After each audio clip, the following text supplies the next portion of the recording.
విశాఖ జిల్లా గాజువాక నియోజకవర్గం steel plant AITEC కార్యాలయంలో జరిగిన ఉత్తరాంధ్ర బీసీ సంక్షేమం సంఘం నూతన కమిటీ నియామక కార్యక్రమంలో ఉత్తరాంధ్ర బీసీ సంక్షేమ సంఘం వ్యవస్థాపకులు మోలి రమణబాబు ఆధ్వర్యంలో ఏఐటీఈసీ వ్యవస్థాపక అధ్యక్షులు డి ఆదినారాయణ ముఖ్య అతిథిగా పాల్గొని ఉత్తరాంధ్ర బీసీ సంక్షేమం సంఘంలో జాయిన్ అయినటువంటి నూతన కమిటీ సభ్యులకు నియామక పత్రాలు మరియు ఐడి కార్డుల పంపిణీని అందజేశారు.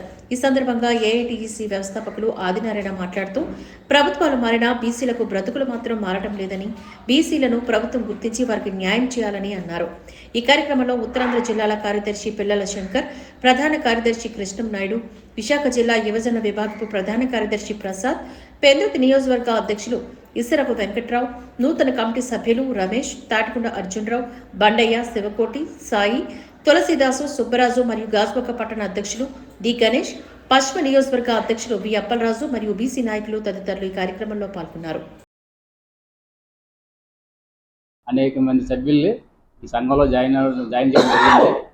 మన ప్రధాన కార్యదర్శి ఏఐటీసీ యూనియన్ లీడర్ ఆదినారాయణ గారి చేతుల మీద కండువాలు వేసి సంఘంలోకి ఆహ్వానించడం జరిగింది. అలాగే ఐడి కార్డులు, నియామక పత్రాలు కూడా అందజేయడం జరిగింది. రాబోయే కాలంలో ఉత్తరాంధ్రలో అన్ని నియోజకవర్గాల నుంచి సభ్యుల్ని ఇంకెంతోమంది జాయిన్ చేస్తామని కోరుకుంటూ నాకు ఈ అవకాశం ఇచ్చిన పెద్దలు మళ్ళీ రామబాబు గారికి ధన్యవాదాలు తెలుపుకుంటూ, అలాగే కృష్ణం నాయుడు గారికి, శంకర్ గారికి, వెంకట్రావు గారికి ధన్యవాదాలు తెలుపుకుంటూ సెలవు చేస్తున్నాను. స్టీల్ ప్లాంట్ సెక్టర్ 2 ఏఐటీఈసీ ఆఫీసులో జరుగుతున్నటువంటి ఉత్తరాంధ్ర బీసీ సంక్షేమ సంఘం నూతన కమిటీ నియామక కార్యక్రమం.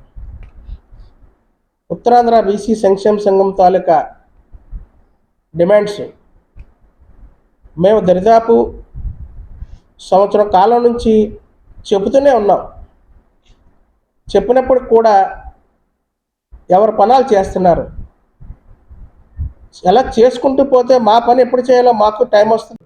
దీన్ని కూడా మూసేయాలని చెప్పేసి అనేక ప్రయత్నాలు చేస్తుంటే మీరు కానీ అన్ని సంఘాలు కూడా 3 సంవత్సరాల నుంచి పోరాటం చేస్తున్నాం.